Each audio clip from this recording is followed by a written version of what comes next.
তেওঁলোকৰ কেনেকুৱা ধৰণৰ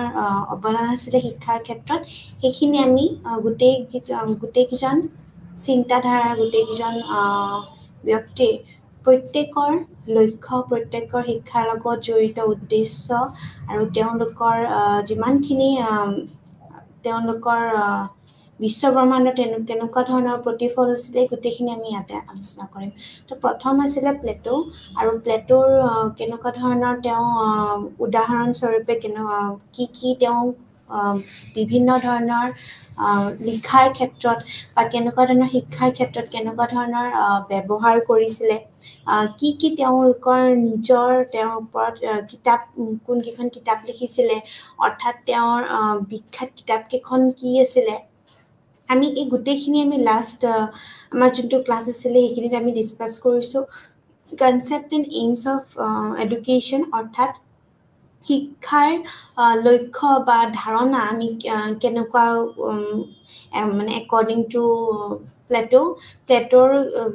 ক্ষেত্ৰত কেনেকুৱা ধৰণৰ হয় এই বস্তুখিনি আমি পঢ়িছিলোঁ আৰু আমি তাৰ যোনখিনি নেক্সট যোনজন তেওঁৰ কেনেকুৱা ধৰণৰ বিভিন্ন আত্ম উপলব্ধি আধ্যাত্মিক মূল্যধাৰাৰ বিকাশ বা ব্যক্তিৰ বিকাশৰ বাবে যিমানখিনি তেওঁ কৰিছিলে এজন ভাল নাগৰিক হিচাপে কেনেকৈ মানৱ সৃষ্টি কেনেকৈ হ'ব লাগে তেওঁৰ শিক্ষাৰ প্ৰক্ৰিয়া কেনেকুৱা আছিলে তেওঁৰ সদায় প্ৰকৃতিৰ দ্বাৰা উপহাৰ কৰে প্ৰাপ্ত হয় এই গোটেই বস্তুখিনি আমি লাষ্ট ক্লাছত ভালকৈ পঢ়িছোঁ তেওঁৰ কাৰণে এখন পাঠ্যক্ৰম কি হ'ব লাগে আৰু পাঠ্যক্ৰমৰ বিভিন্ন স্তৰত ভাগ কৰি দিয়া গৈছিল যেনেকৈ প্ৰাক প্ৰাথমিক শিক্ষাই কওক বা নাৰ্চাৰী বা এনেকুৱা ধৰণৰ বিভিন্ন শিক্ষাৰ স্তৰত ভাগ কৰি দিয়া গৈছিলে তাৰপিছত আমি যদি কওঁ কি যে তেওঁলোকৰ যিমানখিনি বয়স অনুসৰিও তেওঁ ভাগ কৰি দিছিলে ঠিক তেনেকেই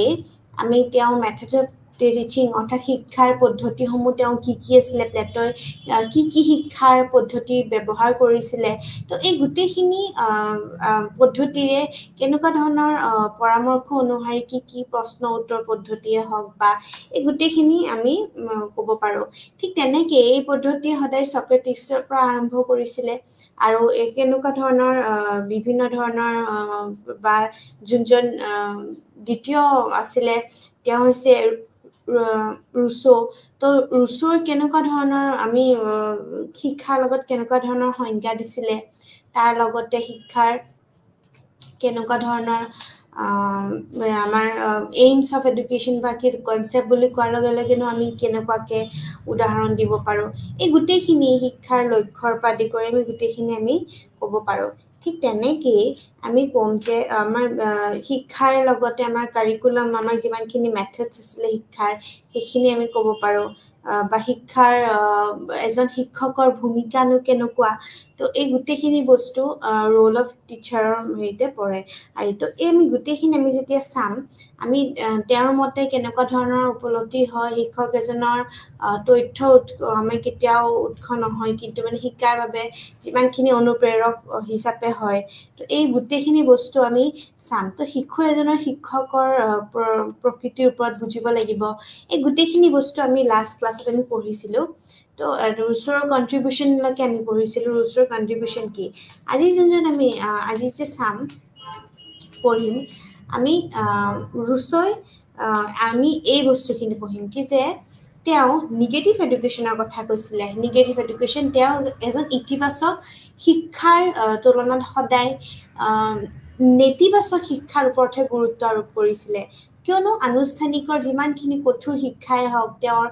কৃত্ৰিম পৰিৱেশত বা সৰ্বোচ্চ আমি যদি চাওঁ তথ্য নিৰ্দেশনা প্ৰদান কৰি শিশুটোক সদায় সময়ৰ আগত আমাক সদায় প্ৰাপ্তবয়স্কৰ ভূমিকাৰ বাবে আমাক সদায় প্ৰস্তুত কৰিবলৈ আমাক কি কৰে চেষ্টা কৰে ঠিক তেনেকেই আমি যেতিয়া নৈতিবাচী শিক্ষাৰ কথা কওঁ তেতিয়া আমি কোনো সম্পৰ্কে নিয়ন্ত্ৰণ প্ৰণালী আমি অবিহনে আমি এই বস্তুখিনি আমি দেখিব পাওঁ ঠিক তেনেকেই ইয়াত শিশুৱে তাৰ বা তাইৰ প্ৰকৃতিৰ ওপৰত যিমানখিনি নিজৰ গতিত শিকে এইখিনি প্ৰকাৰৰ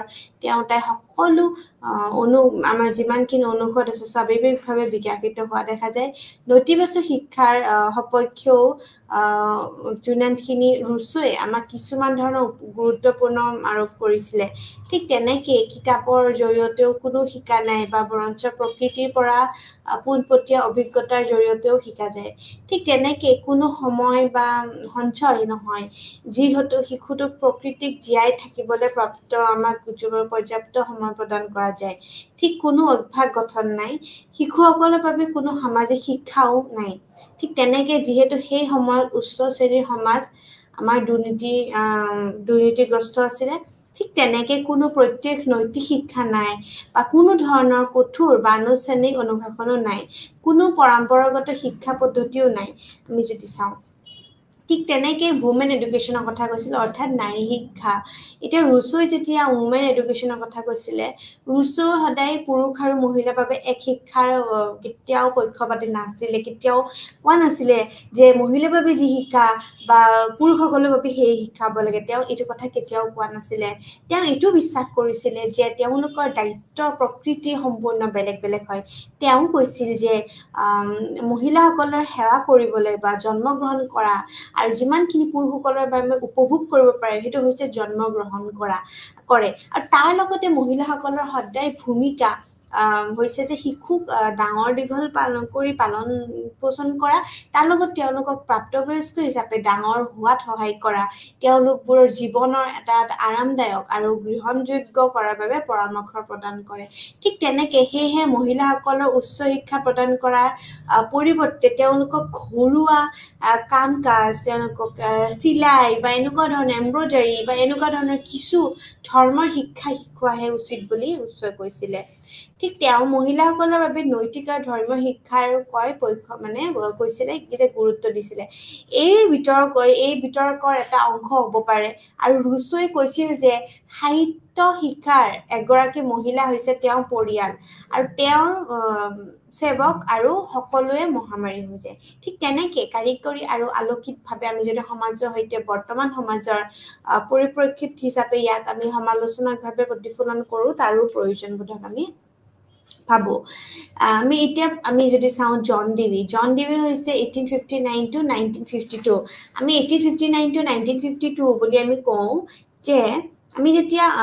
আমি কওঁ এই 1859 আমি মনত ৰাখিব লাগিব যে 1859 ত জন্মগ্ৰহণ কৰিছিলে বৰ্ণ এইবোৰ আমাৰ কেতিয়াবা শৰ্ট কোৱেশ্চনছ আহে আৰু এইটো হৈছে ডেথ ঠিক আছে তো এই বস্তুটো তো বৰ্ণ আৰু ডেথ বা 1859 জন্ম এফালে 1952 ত মৃত্যু আমি এই বস্তুটো আমি উই হেভ টু ৰিমেম্বাৰ ওকে আমি এই বস্তুখিনি আমি ৰিমেম্বাৰ কৰিব লাগিব ঠিক তেনেকে জন ডিভিক আধুনিক যুগৰ এজন মহান দাৰ্শনিক চিন্তাবিদ আৰু শিক্ষাবিদ হিচাপে গণ্য কৰা হৈছিলে লগত আমেৰিকাৰ যোনখন মুক্ত ৰাষ্ট্ৰৰ এজন সৰ্বশ্ৰেষ্ঠ দাৰ্শনিক হিচাপে কোৱা গৈছিলে বিশ্ববিদ্যালয়ৰ পৰা স্নাতক হোৱাৰ পিছত স্কুলৰ শিক্ষক হিচাপে কৰ্মজীৱন আৰম্ভ কৰে আৰু পিছলে জন হপকিন্স বিশ্ববিদ্যালয় যোনখন বিখ্যাত বিশ্ববিদ্যালয় তাৰ পৰা দৰ্শনত ডক্টৰেট ডিগ্ৰী লাভ কৰে ফিলচফি কৰে তো 1900 এইটো চনত কি হৈছিলে মিচিগান বিশ্ববিদ্যালয়ৰ পৰা শিক্ষকতাৰ কেৰিয়াৰ আৰম্ভ কৰে আৰু তাৰ পিছত চিকাগো বিশ্ববিদ্যালয়ৰ ইয়াত নতুনকৈ সৃষ্টি হোৱা দৰ্শন মনোবিজ্ঞান আৰু শিক্ষা বিজ্ঞানৰ বিভাগৰ মুৰব্বী হিচাপে যোগদান কৰে ঠিক তেনেকে দৰ্শনৰ মুখ্যত হৈছে ব্যৱহাৰবাদ যাক আমি কি বুলি কওঁ ব্যৱহাৰবাদটো হৈছে প্ৰেগমেটিজম বুলি আমি কওঁ সব বুলিও কোৱা হৈছে আৰু আধুনিক সময়ৰ আটাইতকৈ প্ৰভাৱশীল চিন্তাবিদসকলৰ মাজত এজন আৰু শৈক্ষিক ধাৰণাবোৰ হৈছে আমাৰ যিমানখিনি দাৰ্শনিক চিন্তা আৰু অনুশীলনৰ ওপৰতো দীৰ্ঘম্যায়ী প্ৰভাৱ পেলাইছে লগতে ঠিক তেনেকে কিছুমান বিখ্যাত শৈক্ষিক কামৰ ভিতৰত আছে কিছুমান যেনেকে the school and the society এখন বহুত ফেমাছ মানে ৰিনাউন এখন বুক হয় আমি এনেকৈ কেতিয়াবা পৰীক্ষাত আহে এই কিতাপখন গ্ৰন্থখন কোনে লিখিছিল তেনেহ'লে লিখিব লাগিব জন ডিভি দ্য যোনখন দ্য পাঠ্যক্ৰমখন যোনখন আছিলে এইটো সেইখনৰ লগত আমি কেনেকৈ চিন্তা কৰোঁ হাউ উই থিংক দেন শিক্ষাৰ প্ৰতি আগ্ৰহ আৰু প্ৰচেষ্টা তাৰপিছত গণতন্ত্ৰ আৰু শিক্ষা অভিজ্ঞতা আৰু শিক্ষা নিশ্চিততাৰ বাবে অনুসন্ধান আৰু জ্ঞান আৰু কাৰ্য সম্পৰ্কে অধ্যয়ন এই হৈছে list of books okay written by মানে জন ডিভি ঠিক আছে এখন কিছু কাম কৰা নাই ওকে এইটো হৈছে লিষ্ট অফ বুকস আমাৰ পৰীক্ষাত কেতিয়াবা মানে 1 মাৰ্কত বা অবজেক্টিভ কোৱেশ্চনছ আহে লিষ্ট অফ বুকস আহিছে দ্য স্কুল এণ্ড ছ'চাইটি পাঠ্যক্ৰম আমি কেনেকৈ চিন্তা কৰোঁ শিক্ষাৰ প্ৰতি আগ্ৰহৰ প্ৰচেষ্টা গণতন্ত্ৰৰ শিক্ষা অভিজ্ঞতাৰ শিক্ষা আৰু অভিজ্ঞতাৰ শিক্ষা ইয়াতেতো বেলেগ হয় নিশ্চিততাৰ বাবে অনুসন্ধান আৰু জ্ঞান আৰু কাৰ্য সম্পৰ্কে আৰু আমি এই ৱৰ্ডছবিলাকো আমি কি কৰিব আমি এই ইয়াৰবিলাকো আমি মনত কৰিব লাগে ঠিক আছে সো এই বস্তুখিনি হ'ল concept and aim of education বুলি ক'লে শিক্ষাৰ লক্ষ্য আৰু শিক্ষাৰ ধাৰণা ডিভিৰ মতে ঠিক আছে শিক্ষা হৈছে ব্যক্তিজনৰ সেই সকলো ক্ষমতাৰ বিকাশ যি তেওঁৰ পৰিৱেশ নিয়ন্ত্ৰণ কৰিবলৈ আৰু তেওঁৰ সম্ভাৱনা পূৰণ কৰিবলৈ সদায় সক্ষম কৰিব ঠিক তেনেকৈ শিক্ষা হৈছে এক সামাজিক প্ৰয়োজনীয়তা এইটো ব্যক্তি আৰু সমাজৰ দ্বাৰা বাবে প্ৰতিহিত প্ৰকৃতি কৰা যায় তাৰ লগতে এইটো এটা বাইপোলাৰ প্ৰক্ৰিয়া হয় যাৰ দুটা দিশ আছে মানসিক আৰু সামাজিক দুয়োটা সমানে গুৰুত্বপূৰ্ণ হয় মানসিক দিশটো শিশুৰ আগ্ৰহ সামৰ্থ্য প্ৰতিভা দক্ষতা যত্ন লয় আৰু সামাজিক দিশটোও শিশুটোৰ সামাজিক পৰিৱেশত আমাক পৰিৱেশত যত্ন লয় আৰু যি জন্ম দিয়াৰ বাবে ডাঙৰ দীঘলো লগতে হয় ঠিক তেনেকৈ জন ডিভিৰ মতে শিক্ষা হৈছে জীৱনৰ বাবে প্ৰস্তুতি নহয় এখন হৈছে শিক্ষাৰ বাবে আৰু ইয়াৰ বিপৰীতে অৰ্থাৎ শিক্ষাৰ বাবে নহয় শিশু এটা টাবুলা ৰস যাৰ আমি পৰিষ্কাৰ প্লেট বা ব্লেংক স্লেট বুলি কওঁ নহয় যাৰ ওপৰত যিকোনো লিখিব পাৰি শিশুৰ জন্ম হয় কিছুমান সহজাত শক্তি আৰু সামৰ্থ্যৰ সৈতে যাক সঠিক দিশত আমি বিকশিত কৰিব পাৰি শিক্ষাই হৈছে শিশুটোক এনেদৰে বিকশিত কৰে যাতে তাই সকলো স্তৰতে যিমানখিনি প্ৰতিটো কাৰ্যকলাপত আৰু পৰীক্ষাৰ মূল্যবোধ আৰু সত্যতা বিচাৰি উলিয়াবলৈ সক্ষম হয় আৰু আত্মবিশ্বাসো ভৱিষ্যতৰ প্ৰত্যাহ্বানবিলাক সন্মুখীন হ'বলৈ সক্ষম হয় শিক্ষাৰ লক্ষ্য হৈছে ডিভিৰ মতে এক অভিজ্ঞতা বা কাৰ্যৰ পিছত ধাৰণাটো বিকশিত হয় সেই জ্ঞান সঁচা যিটো প্ৰত্যক্ষ অভিজ্ঞতাৰ আমাৰ দ্বাৰা প্ৰাপ্ত হৈ যায় ঠিক এনেকৈ হৈছে যে যেতিয়া আমি এজন ব্যক্তিয়ে যিকোনো কাম কৰে আৰু ইয়াক সম্পাদন কৰাত প্ৰত্যাহ্বান আৰু অসুবিধাৰ সন্মুখীনো হয় তেওঁ এবাৰ কেনেদৰে অতিক্ৰম কৰিব লাগে চিন্তা কৰে তাৰ লগত এনেদৰে চিন্তা আৰু ধাৰণা প্ৰস্তুত কৰা হয় আৰু কাৰ্যবোৰ অধিক আমাৰ সম্পাদন কৰা হয় ডিউয়ে এই চিন্তাবোৰক শিক্ষা বুলি কয় তেওঁ কিছুমান শিক্ষাৰ লক্ষ্য হিচাপে দিছে যেনেকৈ প্ৰথমটো হৈছে শিক্ষাৰ উৎপাদন হিচাপে দৰ্শন ডিউয়ে শিক্ষকক দৰ্শন গতিশীল দিশ বুলি গণ্য নকৰে বৰঞ্চ তেওঁ দৰ্শনক শিক্ষাৰ উৎপাদন হিচাপে গণ্য কৰে তাৰ লগত তেওঁ কয় দৰ্শন হৈছে ইয়াৰ আটাইতকৈ সাধাৰণ পৰ্যায়ৰ শিক্ষা তত্ত্ব আৰু তাৰ লগত শিক্ষাৰ অৰ্থ হৈছে জীৱন ডিভিৰ মতে শিক্ষা নিজেই জীৱনৰ বাবে প্ৰস্তুতি নহয় তাৰ লগত শিক্ষা হৈছে জীয়াই থকাৰ এক প্ৰক্ৰিয়া আৰু ভৱিষ্যতৰ জীৱন যাপন কৰিবলৈ প্ৰস্তুতি নহয় কেৱল তাত্ত্বিক জ্ঞানেহে উপযোগী নহয় জীৱনত ব্যৱহাৰ কৰিব পৰা জ্ঞাপন অধিক গুৰুত্বও দিব লাগে তাৰ লগত গতিকে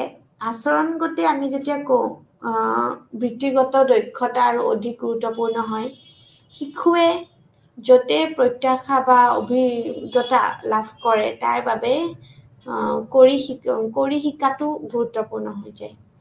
ভৱিষ্যত আৰু বিদ্যালয় জীৱনৰ মাজত দূৰত্বৰ যিমানখিনি ব্যৱধান থাকিব নালাগে বাস্তৱ জীৱনৰ অভিজ্ঞতাবোৰ বিদ্যালয়ৰ প্ৰদান কৰিব লাগে বুলি কোৱা যায় শিক্ষা হৈছে এক আমাৰ এনেকুৱা ধৰণৰ এখন সমাজৰ এটা ভাগ সমাজত এজন ব্যক্তিৰ বিকাশ হয় সমাজত বাস কৰোঁতেও তেওঁ বহুতো অভিজ্ঞতা লাভ কৰে গতিকে শিক্ষা সমাজৰ জৰিয়তে হ'ব লাগে আমি সদায় এখন সমাজৰ জৰিয়তে আমাৰ সদায় শিক্ষা আমি লাভ কৰোঁ যিহেতু এখন যেনেকৈ এখন বৰঞ্চ এখন স্কুল এখন বিদ্যালয় এখন সদায় সমাজৰ এটা অংশ হয়নে নহয় ঠিক তেনেকৈ আমাৰ শিক্ষাও সমাজৰ জৰিয়তে আমাৰ হ'ব লাগিব ঠিক তেনেকৈ জন ডিউৰ মতে শিক্ষা হৈছে জীৱনৰ সামাজিক ধাৰাবাহিকতা বুলি ক'ব পাৰোঁ তেওঁ স্কুলীয়া শিক্ষাক সামাজিক দুষ্টতা ধ্বংস কৰাৰ সঁজুলি হিচাপে গণ্য কৰে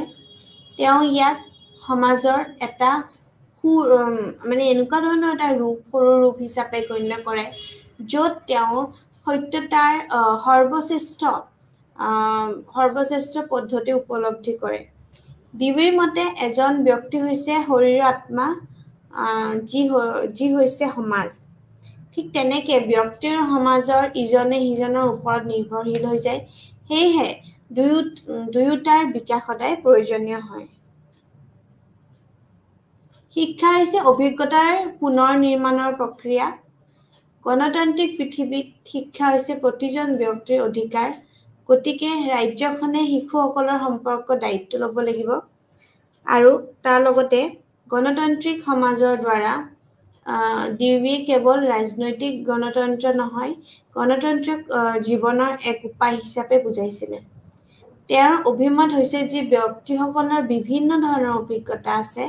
সেয়েহে তেওঁলোকৰ কামৰ পাৰ্থক্য আছে গতিকে ব্যক্তিসকলৰ গণতন্ত্ৰত ইজনে সিজন আৰু বিৰোধীসকলৰ বাবে প্ৰশংসনীয় হৈ যায় এনে পৰিৱেশত কেৱল সামাজিক আৰু ব্যক্তিগত বিকাশহে হয় শিশুৱে অভিজ্ঞতাৰ দ্বাৰা প্ৰকৃততে জ্ঞান লাভ কৰে আৰু লাহে লাহে তেওঁৰ অভিজ্ঞতা বৃদ্ধি হোৱাৰ লগে লগে তেওঁৰ জ্ঞানো বৃদ্ধি হয় অভিজ্ঞতাৰ আধাৰত শিশুটোৰ আচৰণত পৰিৱৰ্তন হয় আৰু তাৰ আধাৰত এই অধিক অভিজ্ঞতাও লগতে লাভ কৰে এনেদৰে অভিজ্ঞতা পুনৰ নিৰ্মাণৰ লগত নিৰন্তৰ হৈ আছে ঠিক তেনেকৈহে জন ডিউৱে আমাৰ তাত্ত্বিক বিষয়ৰ জৰিয়তে নহয় কাৰ্যকলাপৰ জৰিয়তে শিক্ষা প্ৰদান কৰাৰ ওপৰত গুৰুত্ব আৰোপ কৰিছিলে প্ৰক্ৰিয়াত আৰু জীৱনত পোৱা বা অভিজ্ঞতাবোৰ বিষয়ে নিৰ্দিষ্টও নহয় গতিকে জ্ঞান কাৰ্য আৰু অভিজ্ঞতাৰ সৈতে সম্পৰ্কিত হ'ব লাগে আৰু তেতিয়াহে আমি ক'ব পাৰোঁ যে সেইটো প্ৰত্যেক অভিজ্ঞতা হয় আৰু সেই সামাজিক প্ৰয়োজনীয়তা পূৰণহে সদায় আমাৰ অনুসৰি হ'ব লাগে আমি যেতিয়া পাঠ্যক্ৰম ক'ম শিক্ষণৰ পদ্ধতি ক'ম শিক্ষকৰ ভূমিকা ক'ম আৰু অনুশাসন ক'ম শিশুৰ প্ৰয়োজনীয়তা আমি এতিয়া এইখিনি কিহৰ পৰা পঢ়ি আছোঁ জন ডিউ ঠিক আছে তো এইটো বস্তু আমি কনফিউজ হ'ব নালাগে শিশুৰ প্ৰয়োজনীয়তা আগ্ৰহ দক্ষতা আৰু সামাজিক প্ৰয়োজনীয়তাৰ প্ৰকৃতি অনুসৰি পাঠ্যক্ৰম প্ৰস্তুত কৰিব লাগে বুলি কয় সময় আৰু পৰিস্থিতিৰ প্ৰয়োজন অনুসৰি ই নিয়ম আমাৰ যিমানখিনি নমনীয়া গতিশীল আছে আৰু তাৰ লগত আমাৰ পৰিৱৰ্তন হ'ব লগা বুলিও কয় ঠিক তেনেকৈ বিভিন্ন পৰ্যায়ত শিক্ষা আছে ডিউৱে তেওঁৰ শিক্ষাৰ পৰিকল্পনা 3টা পৃথক পৰ্যায়ত বিভক্ত কৰিছে এয়া হৈছে খেলৰ ম্যাদ 4 পৰা 8 বছৰলৈ তাৰপিছত আমাৰ যোনটো মনোযোগৰ সময় থাকে 8 পৰা 12 বছৰৰ ভিতৰলৈ তাত প্ৰতিফলিত কাৰ্যৰ ম্যাদ হ'ব লাগিব 12 পৰা 8 বছৰলৈ ঠিক সেইদৰে খেলৰ ম্যাদ বিশেষকৈ কাৰ্যকলাপ বা আধাৰিত পদ্ধতি যিমানখিনি শিকোৱাৰ বাবে আমাৰ উৎসৰ্গিত হৈ যায় আৰু তাৰ লগতে আমাৰ যিমানখিনি আমাৰ মনোযোগৰ ম্যাদ জীৱনৰ সমস্যাবোৰৰ প্ৰতি আমাৰ গোটেইখিনি স্বতন্ত্ৰভাৱে সমাধান কৰাৰ বাবে সমৰ্পিত কৰা হৈছিলে আৰু সমাজৰ দায়িত্বশীল নাগৰিক হিচাপেও আমি ওলাই অহাৰ বাবে প্ৰতিফলিত কাৰ্যকাল উল্লেখ কৰা হৈছিলে ঠিক তেনেকৈ আমাৰ শিশুৰ অভিজ্ঞতা শক্তিশালী কৰা আৰু সেইবোৰক বিভিন্ন ধৰণৰ শিক্ষাৰ কাৰ্যকলাপৰ সৈতে অন্তৰ্ভুক্ত কৰাৰ বাবে শিকোৱাৰ পদ্ধতি ঠিক তেনেকৈ ডিউয়ে সমস্যা সমাধান পদ্ধতি কৰি শিক্ষাৰ পৰামৰ্শ দিছিলে প্ৰকল্প পদ্ধতি আৰু আমাৰ যিমানখিনি আছিলে তো এইখিনি বাবে ক্ষেত্ৰত আধাৰিত কাৰ্যকলাপৰ আমাৰ পদ্ধতি হৈছে আমি যদি কওঁ শিক্ষকৰ ভূমিকা তেনেহ'লে ডিউৰ মতে শিক্ষক এজন হৈছে সদায় বন্ধু দাৰ্শনিক আৰু নিৰ্দেশক বুলি ক'ব পাৰোঁ শিশুৰ সামাজিকৰণৰ মুখ্য এজেণ্ট সমাজৰ প্ৰতিনিধি বা তাই শিশুটোক অনুপ্ৰাণিত কৰা বা অনুপ্ৰাণিত কৰাৰ অধিকাৰ আছে কিন্তু শিশুটোক তাৰ পিছত চিন্তাৰে আমি কেতিয়াও বোজা আমি দিব নালাগে এজন শিক্ষকৰ ভূমিকা হৈছে শিক্ষাৰ্থীসকলৰ সমাজত কাৰ্যকাৰীভাৱে আমি কেনেকৈ বাস কৰিব পাৰে তাৰ প্ৰস্তুত কৰিব লাগে আচলতে এজন শিক্ষকৰ শিশুৰ প্ৰতি থকা তেওঁৰ আগ্ৰহ সামাজিক পৰিৱেশ সলনি কৰা আৰু শিশুসকলৰ পথ প্ৰদৰ্শন কৰাৰ বিষয়েও আমি সদায় জ্ঞান থাকিব লাগে ডিসিপ্লিনৰ কথা কৈছিলে অনুসাৰে আমি কেতিয়াও আমি আদৰ্শবাদীৰ বিপৰীতে আমি সদায় ব্যৱহাৰবাদী আৰু শিশুৰ বাবে সীমাহীন আমি স্বাধীনতাৰ বাবে আমি যেতিয়া অনুশাসন বুলি কওঁ তেতিয়া আমি এই ডিসিপ্লিন শব্দটো ব্যৱহাৰ কৰিলে কেতিয়া আমি কঠোৰ অনুশাসনৰ বাবে আদৰ্শবাদী বিপৰীতে ব্যৱহাৰবাদী আমাৰ কঠোৰ অনুশাসন মানে আমি যেতিয়া কওঁ ষ্ট্ৰিক্ট ডিসিপ্লিন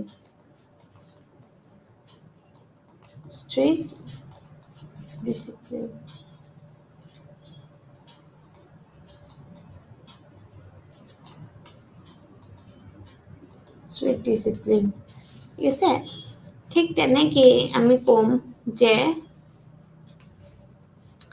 স্বাধীনতাৰ বাবে প্ৰকৃতি বাকলে এই দুইটা চৰম সীমাৰ মাজত মধ্যম পথ উত্তোলন কৰিছে তেওঁ কৈছিলে ডিউয়ে সামাজিক অনুশাসনক গুৰুত্ব দিছিল সামাজিক অনুশাসন মানে সোশিয়েল ডিসিপ্লিন ঠিক আছে তেওঁৰ মতে অনুশাসন হৈছে সামাজিক কাৰ্যকলাপ বিকশিত কৰাৰ এক মানসিক অৱস্থা যিবোৰ প্ৰয়োজনীয় হয় তেওঁ শিশুসকলৰ ক্ষেত্ৰত এটা ভয় সৃষ্টি কৰিছিলে ঠিক আছে ভয় সৃষ্টি কৰিছিলে অনুশাসনৰ কৃত্ৰিম বা অপ্ৰাকৃতিক পৰিৱৰ্তনো প্ৰস্তুত কৰিছিল নহয়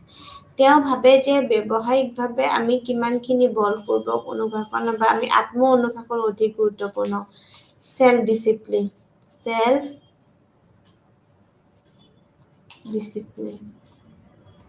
obviously আজিকালি যুগটো হৈছে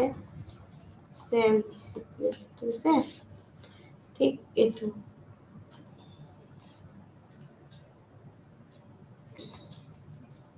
এতিয়া আমি পঢ়িম ইমানুৱেল কান্ট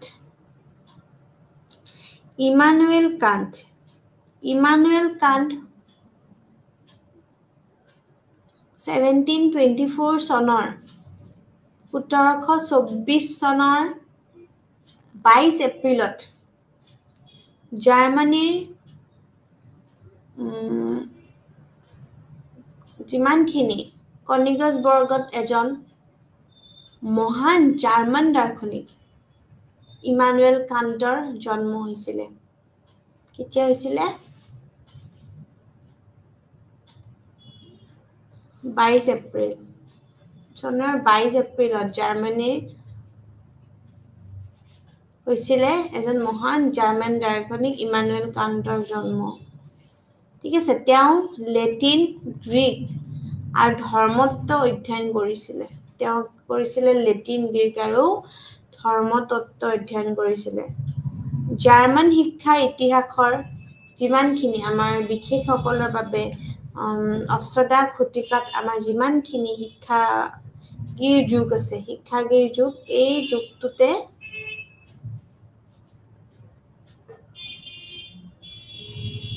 বুলি বৰ্ণনা কৰে ঠিক আছে এই শিক্ষাগৰ যুগটোত কি কৰে বৰ্ণনা কৰে কোনে ইমানুৱেল কান্ট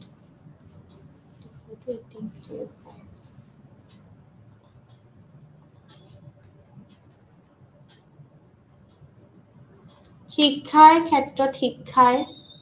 ক্ষেত্ৰতো তেওঁৰ যথেষ্ট অৱদান আছিলে আগবঢ়াইছিলে শিক্ষাৰ দৰ্শন বা দৰ্শনত তেওঁ কৈছিলে যে যিমানখিনি আমাৰ আছিলে কেদাগাজিকাৰ ওপৰত তেওঁৰ বৃত্তিত্ব প্ৰদান কৰিছিলে আৰু তেওঁ এই চনতে আমাৰ প্ৰকাশ হৈছিল ইমানুৱেল কান্টে এই ধাৰণাটোৰ ওপৰত আধাৰিত কৰি এটা প্ৰণালী এটা বিকশিত কৰিছিলে আৰু সেই যিমানখিনি বাস্তৱৰ প্ৰকৃতি বুজিবলৈ আমাৰ অভিজ্ঞতাৰ প্ৰকৃতি নিয়ন্ত্ৰণ কৰাৰ তেওঁৰ আমাৰ যিমানখিনি প্ৰক্ৰিয়াটো কেৱল পৰীক্ষা আৰু বিশ্লেষণ কৰিবই লাগিব অতিনিন্দ্ৰিয়ভাৱে আদৰ্শবাদভাৱে আমি কি কৰিব পাৰোঁ অস্তিত্বৰ আমাৰ স্বভাৱ দীৰ্ঘদিনৰ অহংকাৰ দিছিলে ঠিক তেনেকেই আমি ক'ব পাৰোঁ তেওঁৰ নিজৰ মতামত ব্যক্ত কৰিছিলে আৰু সেইসকলে জীৱনৰ পৰা কেৱল মানুহক শিক্ষাৰ প্ৰয়োজন আছিলে আৰু শিক্ষাৰ ভিতৰত আছে শিশুটো কেঁচুৱা হ'লে লালন পালন কৰে তাৰ লগত যেতিয়া সি বা তাই যেতিয়া ডাঙৰ হয় তেনে অনুশাসন আৰু নিৰ্দেশনা বুজিবলৈ সদায় সক্ষম হ'ল প্ৰশিক্ষণ মানে ট্ৰেইনিং বুলি যাক কয় ট্ৰেইনিং ঠিক আছে আৰু লালন পালন কৰা প্ৰশিক্ষণ দিব লাগে ঠিক আছে সো এইটো হ'ল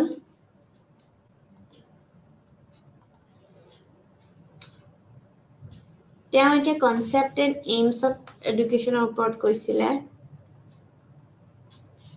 সো কনচেপ্ট এণ্ড এইম বুলি আমি যেতিয়া ক'ম কনচেপ্ট এণ্ড এইম মানে শিক্ষাৰ লক্ষ্য আৰু ধাৰণা মানুহৰ ক্ষেত্ৰত ইতিমধ্যে যি আছে তাৰ বিকাশ আৰু সেয়াই হৈছে প্ৰাকৃতিক মংগলময় শিক্ষাও শিক্ষিত ব্যক্তিৰ জৰিয়তে সমাজৰ নিয়ন্ত্ৰণ উন্নতি এনেদৰে উন্নতি আমি ভৱিষ্যত নিশ্চিত যাক কৰে বুলি কয় তাৰ হয়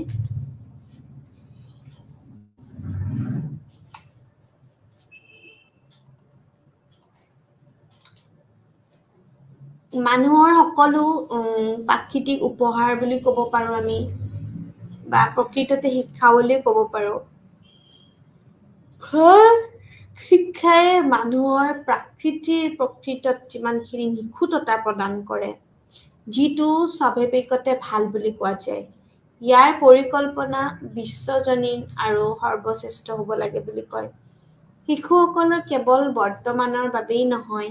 কিন্তু উন্নত ভৱিষ্যতৰ বাবে শিক্ষিতও আমি কৰিব লাগে সকলো ব্যক্তিৰ দ্বাৰা নিজৰ আৰু আনৰ মৰ্যাদা বজাই ৰাখিব লগাটো উচিত আৰু ৰাখিব লাগে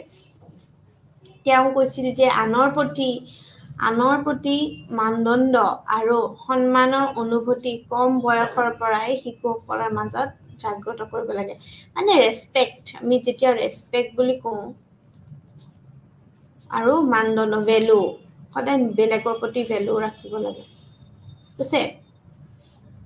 আৰু আমি কৈছিলোঁ যে প্ৰকৃতি শিক্ষা বুলি কওঁ যেতিয়া আমি প্ৰাকৃততে উপহাৰ বিকশিত কৰাটো আৰু তাৰ লগত যেতিয়া আমি নিখুঁততা প্ৰদান কৰিছোঁ আৰু ইয়াৰ পৰিকল্পনাও আমি বিশ্বজনীন সৰ্বশ্ৰেষ্ঠ হ'ব লাগে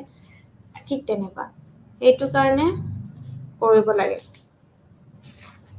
বিশ্বৰ ক্ৰমান্বয়ে উন্নতিৰ সৈতে সম্পৰ্কিত শিক্ষা হ'ব লাগে ঠিক তেনেকে সম্পৰ্কিত শিক্ষা আৰু শিক্ষাৰ প্ৰতিষ্ঠানসমূহ প্ৰদান কৰিব লাগে বুলি কয় ঠিক তেনেকেই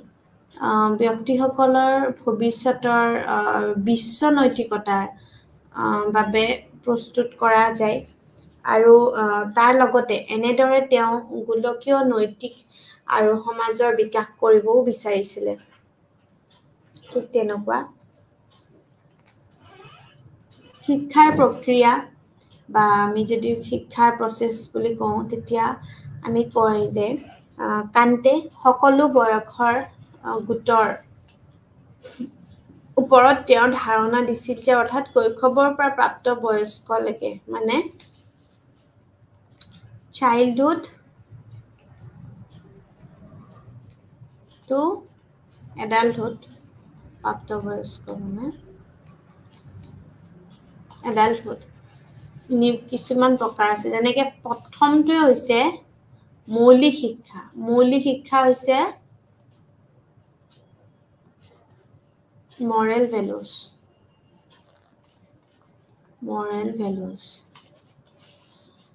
ইমানুৱেল কান্তে কয় পাৰিবাৰিক শিক্ষা পাৰিবাৰিক মানে social বা ফেমিলি বিদ্যালয় শিক্ষা স্কুল বিশ্ববিদ্যালয় হৈছে ইউনিভাৰ্চিটি সাধাৰণ প্ৰাপ্তবয়স্ক শিক্ষা মানে জেনাৰেল আৰু জ্যেষ্ঠ নাগৰিক এটো এডাল্ট এডুকেশ্যন ঠিক আছে সি সো প্ৰসেস অফ এডুকেশ্যন টো আমাৰ এইবোৰ স্তৰত আমাৰ ভাগ কৰি দিব পাৰি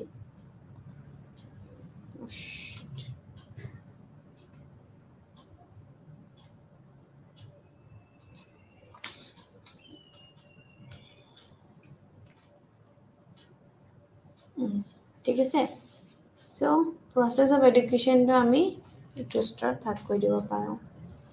তেতিয়াহ'লে আমাৰ তেওঁৰ মতামত অনুসৰি শিশুটোক সদায় মৌলিক প্ৰাকৃতিক কৃত্ৰিম হিচাপত বিকৃত আমাৰ কৰিব নালাগে কিন্তু শিশুৱে সুখী হ'ব লাগে মুক্ত হৃদয় হ'ব লাগে আৰু সূৰ্যৰ দৰে উজ্জ্বল দৃষ্টি ৰাখিব লাগে এই লাইনটো এইটো বৰ ইম্পৰ্টেন্ট লাইন কৈছে মই এইটো অলপ লিখি দিব বিচাৰিছো সুখী হ্যাপি অৰ্থাৎ হ্যাপি হ'ব লাগিব তাৰ পিছত কি কৈছে মুক্ত হৃদয় ওপেন হাৰ্ট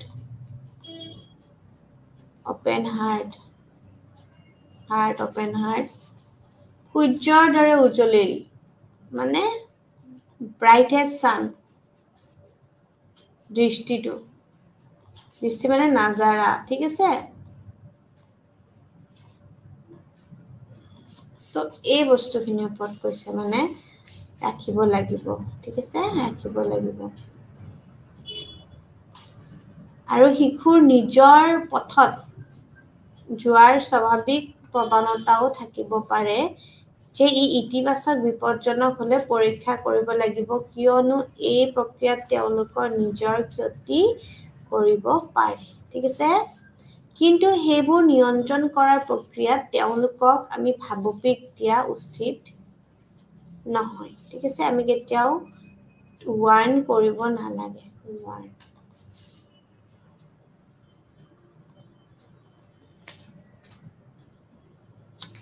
তেওঁলোকক সকলোবোৰ খেল হিচাপে গণ্য কৰা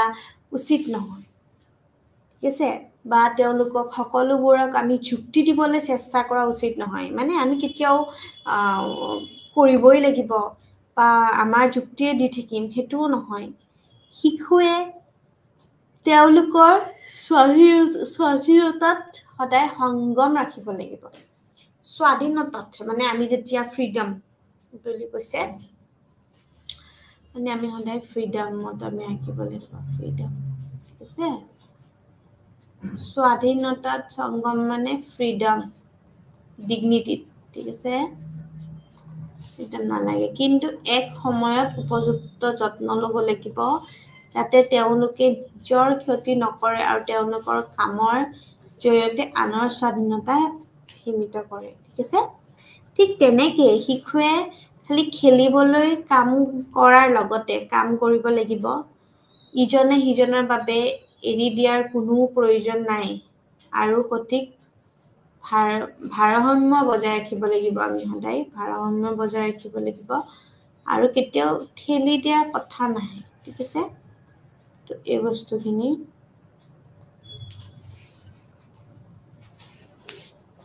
তাৰপিছত আহিলে ডিসিপ্লিন ঠিক আছে অনুশাসন বুলি যাক কয় শৃংখলাবদ্ধ আচৰণৰ আৰু কাৰ্যই মানুহক বিপদত পৰা সদায় ৰক্ষা কৰিব পাৰে প্ৰাৰম্ভিক বছৰবোৰত শিশুসকলক সদায় আমি নিৰ্দেশনা দিব লাগিব কিন্তু স্থিৰ হৈ থাকিব শিকিবও লাগিব আৰু তেওঁলোকক যি কৰিবলৈ কোৱা হয় সেয়েহে কৰিবলৈ বিদ্যালয়সমূহত আমি সদায় পঠিয়াবই লাগিব ঠিক আছে বিদ্যালয়ত আমি পঠিয়াব লাগিবই এনেদৰে তেওঁলোকক নিজকে অনুশাসন কৰিবলৈ শিকে যিবোৰ ঘৰত শিকোৱা কঠিন হ'ব লাগিব সো আমি ডিসিপ্লিনটো আমি হে বুলি ক'ব পাৰোঁ ঠিক আছে ডিসিপ্লিনটো আমি কৰিব পাৰোঁ তাৰ পিছত আমি কম এই অনুষ্ঠানত আমাৰ সদায় শিক্ষাৰ দ্বাৰা আমাৰ সম্পাদন কৰা প্ৰয়োজন আৰু কিয়নো ঈশ্বৰৰ ইতিমধ্যে যুক্তিৰ বাবে মানুহক সদায় শক্তি প্ৰদান কৰিছে আৰু এতিয়া আত্মৰ ভাল আৰু বেয়া কেৱল নিজৰ ওপৰতহে বুলি নিৰ্ভৰ কৰে যিকোনো শিক্ষাৰ আধাৰ বিশ্বজনীন বা আমি আন্তৰ্জাতিক প্ৰকৃতিৰ হ'ব লাগিব বুলিয়ে যাতে বিশ্ব শান্তি প্ৰতিষ্ঠা হয় এই বিশ্ব শান্তি প্ৰতিষ্ঠা হোৱাটো খুবেই বেছি গুৰুত্ব হয় আৰু যেতিয়া আমি মেথডছ অফ টিচিং পঢ়িম এতিয়া আমি মেথডছখিনি পঢ়িম কি যে ইমানুৱেল কান্টৰ মতে মেথডছ কি হয় সো আমি যেতিয়া ফাৰ্ষ্ট পঢ়িম সেইটো হৈছে মেথডছ ঠিক আছে মেথডছ অফ টিচিং শিক্ষণৰ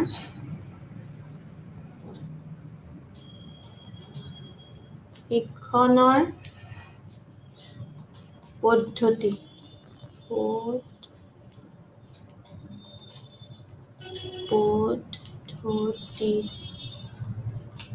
শিক্ষণৰ পদ্ধতি ঠিক আছে পাঠ্যক্ৰমৰ বয়সৰ যিমানখিনি গোটৰ সৈতে আমি সদায় খাপ খাব লাগিব আৰু শিশুৱে সদায় বয়স অনুসৰি পাঠ্যক্ৰম তেওঁলোকৰ সামৰ্থ্যৰ আমি শিকিব লাগিব শিক্ষা এটা যান্ত্ৰিক প্ৰতিক্ৰিয়া হ'ব কেতিয়াও নালাগে শিকোৱাৰ শিক্ষাৰ পদ্ধতিবোৰ আমাৰ সদায় শিশুসকলে চিন্তা কৰিবলৈ সদায় আমাক উৎসাহিত কৰিব লাগে ঠিক তেনেকে তাৰ ওপৰতো আমাৰ যিমানখিনি শিক্ষাৰ লক্ষ্য ৰাখি কোনটো শিকাৰ বাবে আমাৰ সক্ৰেটিক পদ্ধতি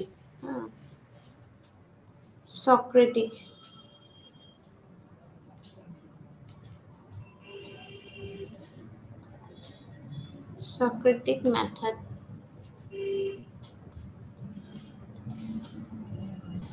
শিশুৱে শিক্ষকসকলৰ নহয় অবিহনে কেন্দ্ৰীয় প্ৰস্তাৱবোৰ আমাৰ সদায় বুজিব নোৱাৰিব পাৰে বুজিছে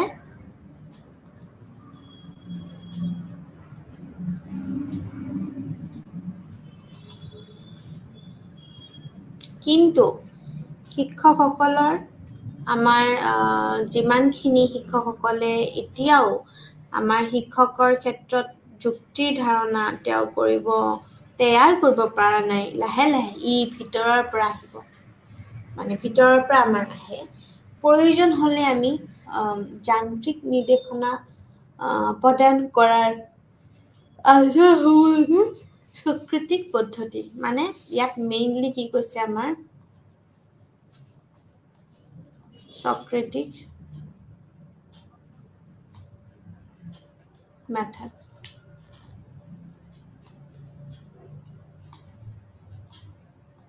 সক্ৰেটিক মেথড ঠিক আছে এইটো হৈছে সক্ৰেটিক মেথড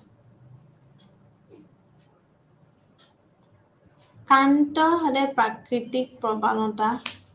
আগ্ৰহ আৰু আনন্দৰ বিৰোধী নহয় কিন্তু আন মানুহৰ প্ৰতি থকা প্ৰেম আৰু কল্যাণৰ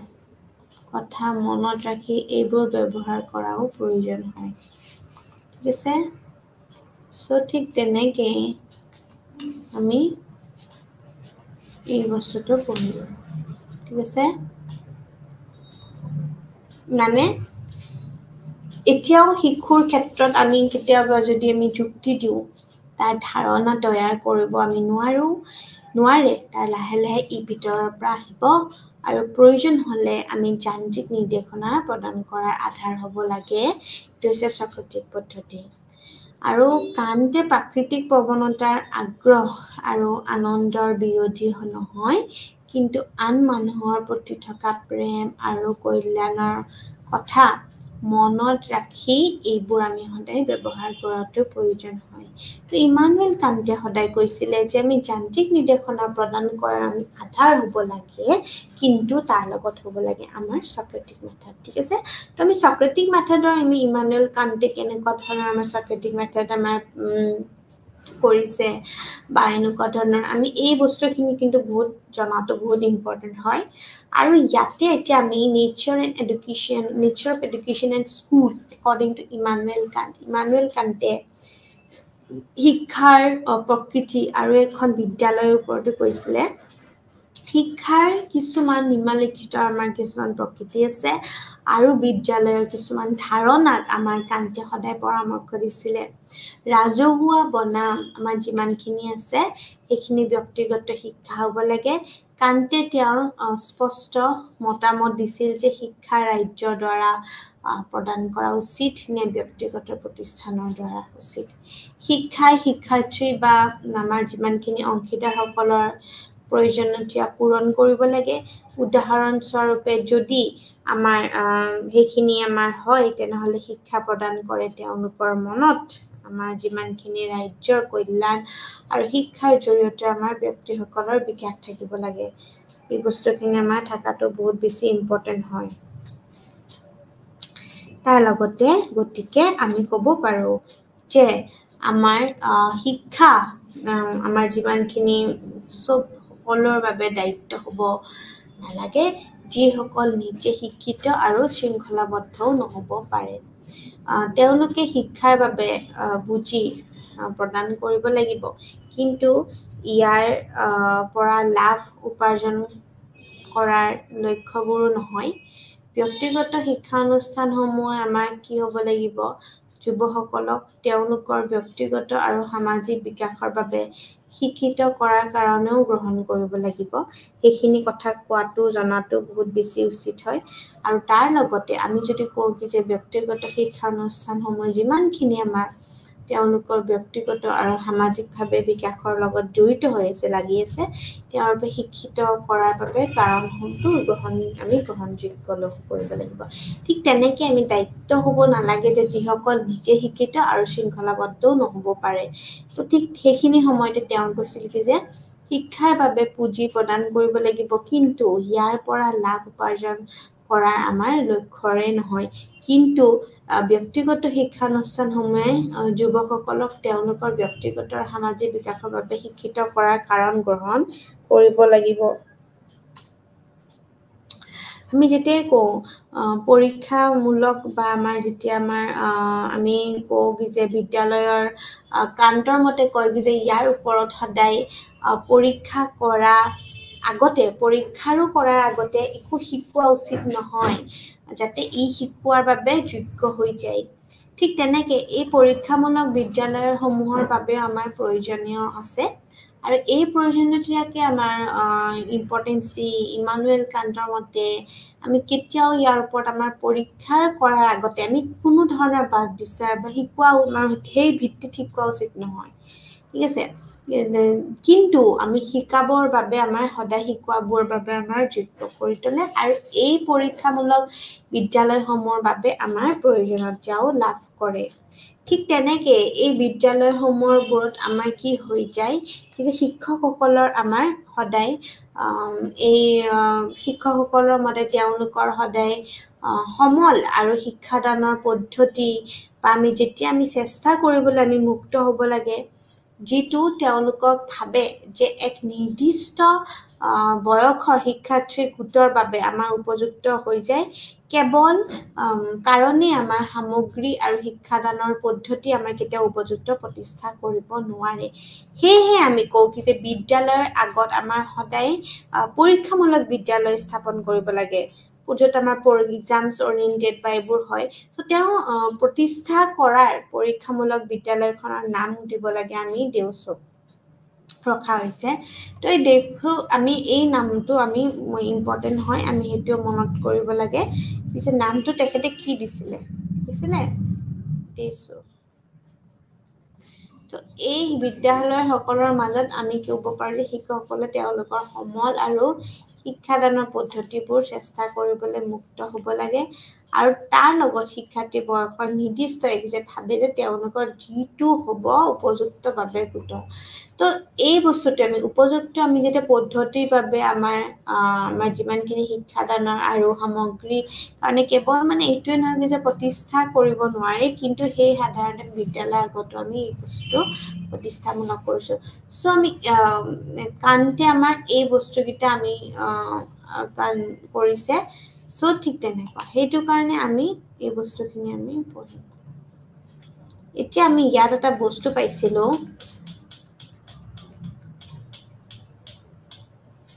আমি যেতিয়া প্ৰসেসটো পঢ়ো তেতিয়া কান্তে সকলো বয়সৰ বাবে কিন্তু কৈছিলে দেই আৰু এই বয়সৰ উপৰিও তেওঁ ধাৰণা দিছিল যে আমাৰ কৈশৱৰ পৰা প্ৰাপ্তবয়স্কসকল আমাৰ যিমানখিনি আমাৰ প্ৰকাৰ আছে মৌলিক শিক্ষা ইমানুৱেল কান্তৰ লগত পাৰিবাৰিক শিক্ষা তাৰপিছত বিদ্যালয়ৰ শিক্ষা বিশ্ববিদ্যালয় শিক্ষা সাধাৰণ প্ৰাপ্তবয়স্ক শিক্ষা বা তাৰ লগত আৰু জ্যেষ্ঠ নাগৰিক শিক্ষা এই গোটেইখিনি আমাৰ ইয়াতে মিলি আছে আৰু ঠিক তেনেকৈ আমাৰ ইয়াৰ লগত আমি ক'ব পাৰো যে আমাৰ শিক্ষাৰ প্ৰক্ৰিয়াটো আমাৰ গোটেইখিনি ইয়াৰ হেৰিতে আমাৰ হৈছে ঠিক তেনেকৈ কান্তে সকলো বয়সৰ গোটৰ শিক্ষাৰ ওপৰত তেওঁৰ ধাৰণা দিছিলে অৰ্থাৎ কৈশৱৰ পৰা প্ৰাপ্তবয়স্কসকলৰ আমাৰ কিছুমান প্ৰকাৰো আছিলে ঠিক তেনেকৈ মৌলিক শিক্ষাৰ লগতে আমাৰ ইমানুৱেল কান্তে পাৰিবাৰিক শিক্ষা বিদ্যালয় শিক্ষা আৰু বিশ্ববিদ্যালয়ৰ সাধাৰণতে প্ৰাপ্তবয়স্ক শিক্ষা আৰু জ্যেষ্ঠ নাগৰিক শিক্ষা এই গোটেইখিনিও আমাৰ তাৰ লগতে আছিলে ঠিক তেনেকৈ আমি ক'ব পাৰো যে ইয়াৰ লগতে আমাৰ কিছুমান সাধাৰণ প্ৰাপ্তবয়স্ক শিক্ষাৰ যথেষ্ট নাগৰিক শিক্ষা আছিলে আৰু তাৰ লগতে আমি ক'ম যে আমাৰ ইয়াতে যিমানখিনি আছে আমাৰ বিশ্বৰ ক্ৰমান্বয়ে উন্নতিৰ সৈতে আমাৰ সম্পৰ্কিত হৈ আছে সেইখিনি শিক্ষা আমাৰ প্ৰতিষ্ঠানসমূহ প্ৰদান কৰিব লাগে আৰু ব্যক্তিসকলৰ মাজত আমাৰ যিমানখিনি নৈতিকতাৰ বাবে প্ৰস্তুত কৰা হৈছিলে এনেদৰে তেওঁ সদায় গুলকীয়া নৈতিক সমাজৰ বিকাশ কৰিবও তাৰ লগত বিচাৰিছিলে ঠিক তেনেকৈ আমাৰ শিক্ষকৰ আমাৰ যিমানখিনি মানুহৰ সকলো প্ৰকৃতিৰ উপহাৰ আমাৰ বিকাশিত কৰাটো হৈছে প্ৰকৃতৰ শিক্ষা ভাল শিক্ষাই মানুহৰ প্ৰকৃতত আমাৰ নিখুঁততা প্ৰদান কৰে আমি সেইটো জানো তাৰ লগত আমাৰ সদায় স্বাভাৱিকতাৰ বাবে আমাৰ ভাল হয় আমাৰ স্বভাৱ চৰিত্ৰ ভাল হ'ব ধৰে আৰু ইয়াৰ পৰিকল্পনাও আমাৰ যিমানখিনি বিশ্বময় বা বিশ্বজনীন সৰ্বশ্ৰেষ্ঠ হ'ব লাগে বুলি কয় আৰু শিশুসকলে কেৱল বৰ্তমান বাবেই নহয় কিন্তু আমাৰ উন্নত ভৱিষ্যতৰ বাবেও শিক্ষিত কৰিব লাগে বুলি কয় মানে আমাৰ ভৱিষ্যত কেনেকৈ আমাৰ উন্নতিৰ পথত আগবাঢ়িব সেইখিনিও কৰিব বুলি কয় আৰু তাৰ লগতে আমাৰ শিশুসকলৰ সকলো ব্যক্তিৰ দ্বাৰা নিজৰ আৰু আনৰ মৰ্যাদা বজাই ৰখাটো তেওঁ কৈছিল যে আনৰ প্ৰতি মানদণ্ড আৰু আমাৰ যিমানখিনি সন্মানৰ অনুভূতি আছে সেইখিনি কম বয়সৰ পৰাই আমাৰ শিশুসকলৰ মাজতে আমাৰ সদায় জাগ্ৰত কৰিব লাগে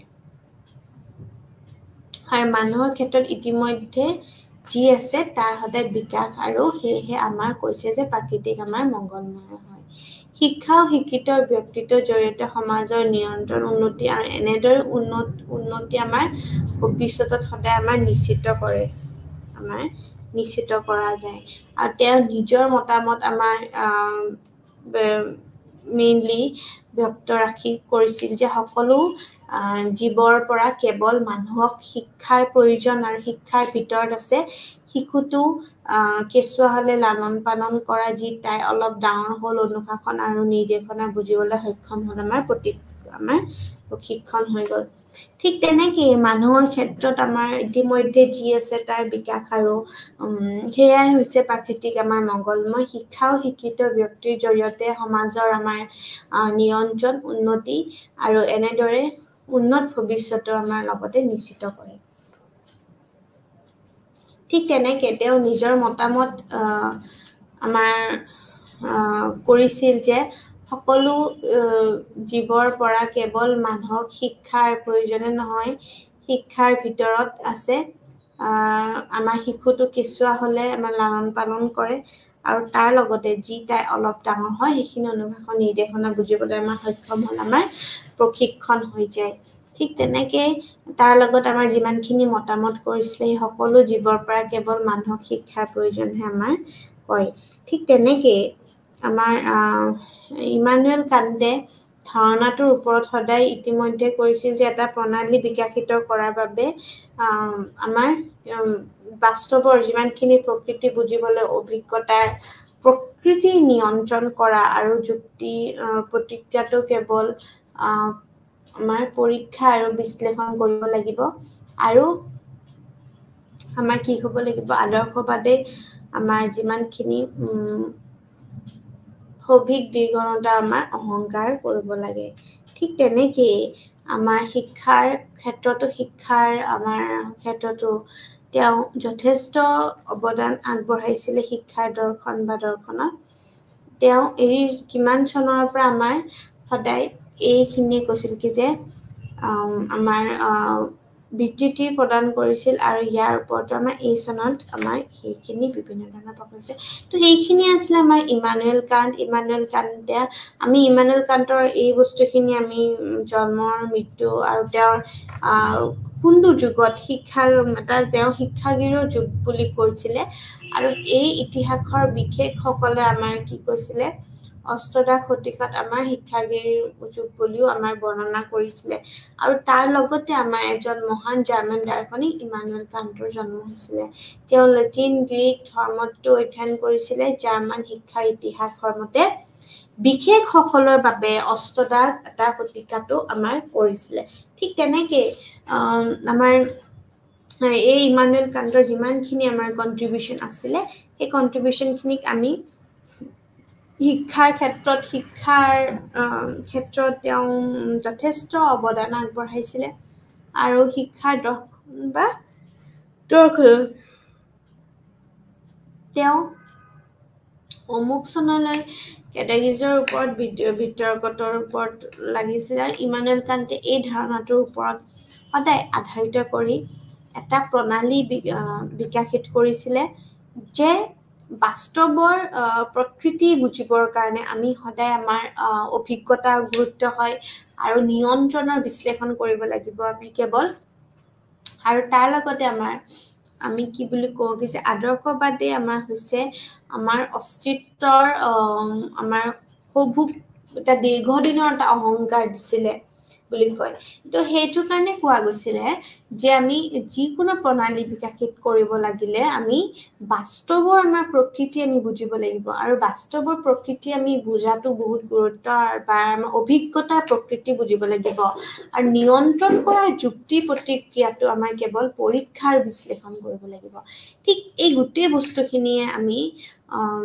আমাৰ গোটেইখিনি আদৰ্শবাদে আমাৰ অস্তিত্বৰ আমাৰ দীৰ্ঘদিন অহংকাৰ দিছিলে আৰু ইমানুৱেল কান্টে এই ধাৰণাটোৰ ওপৰত আধাৰিত কৰি এটা প্ৰণালীও আগবঢ়াইছিলে আৰু তেওঁ কৈছিল যে বাস্তৱৰ প্ৰকৃতি বুজিবলৈ অভিজ্ঞতাৰ প্ৰকৃতি নিয়ন্ত্ৰণ কৰা আমাৰ যুক্তি প্ৰক্ৰিয়াটো কেৱল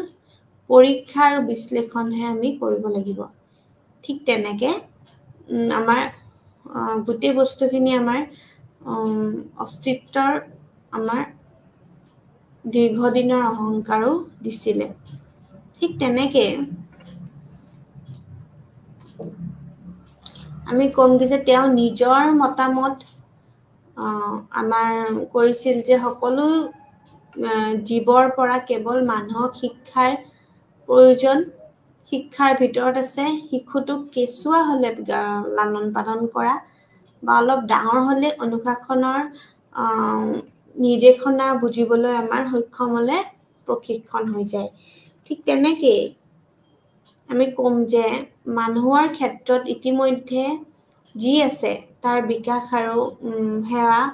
হৈছে প্ৰাকৃতিক আমাৰ মংগলময়ত আৰু শিক্ষাও শিক্ষিত ব্যক্তিৰ জৰিয়তে সমাজৰ নিয়ন্ত্ৰণ উন্নতি আৰু এনেদৰে উন্নত ভৱিষ্যতত আমাৰ নিশ্চিত কৰে মানুহৰ সকলো প্ৰাকৃতিক উপহাৰ বিকশিত কৰাটো হৈছে প্ৰকৃততে শিক্ষা ভাল শিক্ষাই মানুহৰ সদায় প্ৰাকৃতিক প্ৰকৃততে নিখুঁততা প্ৰদান কৰে যিটো স্বাভাৱিকতে ভাল ইয়াৰ পৰিকল্পনাও আমাৰ বিশ্বজনীন আৰু সৰ্বশ্ৰেষ্ঠ হ'ব লাগে বুলি কয় শিশুসকলৰ কেৱল বৰ্তমান আমাৰ বাবেই নহয় কিন্তু উন্নত ভৱিষ্যতৰ বাবে শিক্ষিতও কৰিব লাগে বুলি কয় সকলো ব্যক্তিৰ দ্বাৰা নিজৰ আৰু আনৰ মৰ্যাদা বজাই ৰাখে আৰু তেওঁ কৈছিল যে আমি আনৰ প্ৰতি সদায় মানদণ্ডৰ সন্মান অনুভূতি কম বয়সৰ পৰাই আমি শিশুসকলৰ মাজত এটা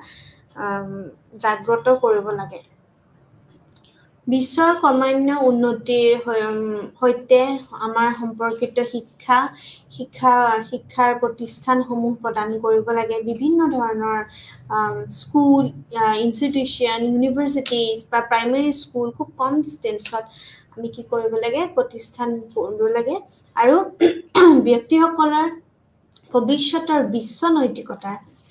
আমি কেনেকৈ বিশ্ব নৈতিকতাৰ বাবে আমি প্ৰস্তুত কৰিব লাগে সেইখিনি আৰু তাৰ লগত তেওঁ গোলকীয় নৈতিক আমাৰ যিমানখিনি নেচেচেৰী আমাৰ মৰেলিটি ভেলুজ লাগে সেইখিনি সদায় সমাজৰ বাবে বিকশিত কৰিব লাগে আৰু তেওঁ এই প্ৰচেছটো মই অলৰেডি কৈছোঁৱে আৰু সেই প্ৰচেছটোতে তেওঁ মতামত অনুসৰি শিশুটোৰ মৌলিক প্ৰকৃতি কৃত্ৰিম উপায়েৰে আমি সদায় বিকৃত কৰিব নালাগে কিন্তু শিশুৱে সুখী হ'ব লাগে মই অলৰেডি কৈছোঁ মুক্ত হৃদয় হ'ব লাগে মানে অপেন হাৰ্ট হেপী ফেচ আৰু এনেকুৱা ধৰণৰ সূৰ্যৰ দৰে আমাৰ বিভিন্ন ধৰণৰ উজ্জ্বলি ব্ৰাইট এজ লাইক ছানশ্বাইন বুলি যাক কয় আৰু ভৱিষ্যত তো শিশুৰ নিজৰ পথত যোৱাৰ স্বাভাৱিক প্ৰৱণতা থাকিব পাৰে আৰু বা যিমানখিনি ক্ষতিকাৰক বা বিপদজনক হ'লেও পৰীক্ষা কৰিব লাগিব আৰু কিয়নো এই প্ৰক্ৰিয়াত তেওঁলোকে নিজৰ ক্ষতি কৰিব পাৰে আৰু কিন্তু সেইবোৰ নিয়ন্ত্ৰণ কৰাৰ প্ৰক্ৰিয়াত তেওঁলোকক আমি ভাবুকি দিয়া উচিতো নহয় আৰু ঠিক তেওঁলোকক সকলোবোৰ খেল হিচাপে গণ্য কৰা উচিত নহয় বা তেওঁলোকৰ সকলোবোৰ যুক্তি দিবলৈ চেষ্টা কৰা উচিত হয় আৰু শিশুৱে সেইকাৰণে তেওঁলোকৰ স্বাধীনতাক আমি সদায় আমাৰ সংযম থাকিব লাগে ৰাখিব নালাগে কিন্তু এক সময়ত আমি উপযুক্ত যত্ন লাগিব আৰু তাৰ লগত যাতে আমাৰ তেওঁলোকক নিজৰ ক্ষতি নকৰে আৰু তেওঁলোকৰ কামৰ জৰিয়তে আমাৰ আনৰ স্বাধীনতা আমাৰ সীমিত কৰে ঠিক তেনেকৈ শিশুৱে আমাৰ খেলিবলৈ কাম কৰাৰ লগতে কাম কৰিবই লাগিব আৰু তাৰ লগত আমাৰ ইজনে সিজনৰ বাবে এৰি দিয়াৰ কোনো প্ৰয়োজন নাই আৰু সঠিক আমাৰ ভাৰসাম্য বজাই ৰাখিবই লাগিব আৰু আমি যেতিয়া ডিচিপ্লিনৰ কথা কওঁ তেতিয়া আমি কওঁ যে শৃংখলাবদ্ধ আচৰণ বুলি কওঁ আৰু শৃংখলাবদ্ধ আচৰণ আৰু কাৰ্যই মানুহক সদায় বিপদৰ পৰা সদায় ৰক্ষা কৰে আমি এইটো বস্তু জানো আৰু প্ৰাৰম্ভিক বছৰতে আমাৰ শিশুসকলৰ আমাৰ কি কৰিব লাগে নিৰ্দেশনাৰ বাবেই নহয় কিন্তু স্থিৰ হৈ থাকিবলৈ শিকিবলৈ আৰু তেওঁলোকক যি কৰিবলৈ কোৱা হয় সেয়া সদায় বিদ্যালয়লৈ আমি পঠিয়াবই লাগে ঠিক আছে তো এই বস্তুখিনি আমি এনেদৰে তেওঁলোকক নিজৰ অনুশাসন কৰিবলৈ শিকে যিবোৰ ঘৰত শিকোৱা আমাৰ কঠিন হ'বই লাগিব সেই বস্তুটোতে আমি কওঁ যে যিমানখিনি আমাৰ বিদ্যালয় পঠিয়াব লাগে বা এনে ধৰণৰ শিশুক আমি কেনেকৈ ধৰণৰ আমি ৰেডি কৰিম বা স্কুল এখনত পঠিয়াবলৈ আমাৰ কেনেকুৱা ধৰণৰ আমাৰ শৃংখলাবদ্ধ আমি বজাই ৰাখিব লাগিব এই গোটেই আচৰণখিনি ইমানুৱেল কান্তে নিজৰ অনুশাসনৰ নিজৰ কিতাপখনত ভালকৈ তেওঁ বৰ্ণনা কৰিছিলে আৰু এই ডিচিপ্লিনৰ এইখিনি তেওঁলোকে নিজৰ অনুশাসনত তেওঁ নিজে এনেকৈ অৱদান আগবঢ়াইছিলে। Thank U.